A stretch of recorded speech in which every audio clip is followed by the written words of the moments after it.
Supreme court के नौमुंतखब chief justice Yahya Afridi की तैनाती का नोटिफिकेशन जारी कर दिया गया। याह्या आफरीदी 26 अक्टूबर को 3 साल के लिए चीफ जस्टिस का हलफ उठाएंगे। सदर ममलिकत आसिफ अली जरदारी ने नए चीफ जस्टिस की समरी पर दस्तखत कर दिए। पार्लिमानी कमेटी ने 2/3 अक्सरियत से जस्टिस याह्या आफरीदी को चीफ जस्टिस मुकर्रर किया। JUI ने मुखालफत करते हुए जस्टिस मंसूर अली शाह की हिमायत की। जस्टिस याह्या आफरीदी की नामजदगी 8-1 से हुई। तहरीक इंसाफ ने इजलास का बॉयकॉट किया। नए चीफ जस्टिस की मुद्दत ज्यादा से ज्यादा 3 साल और उम्र की हद 65 बरस होगी। 25 अक्टूबर चीफ जस्टिस काजी फाइज ईसा के ओहदे का आखिरी रोज है।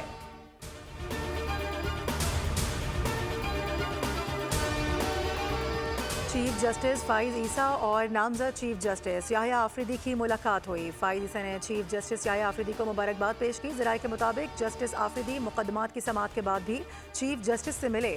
जस्टिस याह्या आफरीदी जस्टिस मंसूर अली शाह के चैम्बर में भी गए।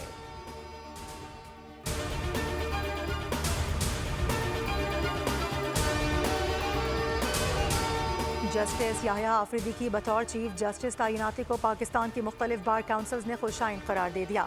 सिंध, लाहौर, खैबर पख्तूनख्वा, बहावलपुर और इस्लामाबाद बार काउंसिल्स ने खैर मकदम किया। बार काउंसिल्स ने जस्टिस याह्या आफरीदी को चीफ जस्टिस नामजद होने पर मुबारकबाद दी और अपने भरपूर ताउन का यकीन दिलाया।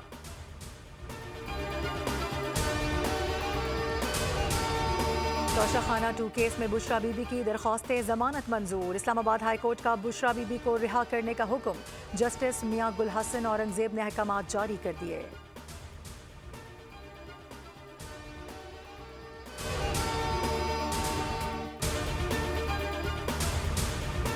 और वज़ीर आला पंजाब मरियम नवाज की पंजाब इंस्टीट्यूट ऑफ कार्डियोलॉजी आमद। एमरजेंसी वार्ड का तफसीली दौरा किया। मरीजों की आमद और इलाज के आगाज के सिस्टम का मुशाहिदा किया।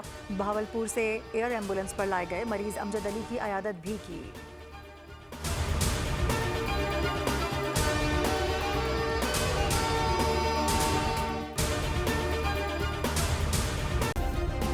सब्सक्राइब करें और बेल दबाएं ताकि कोई खबर रह न जाए।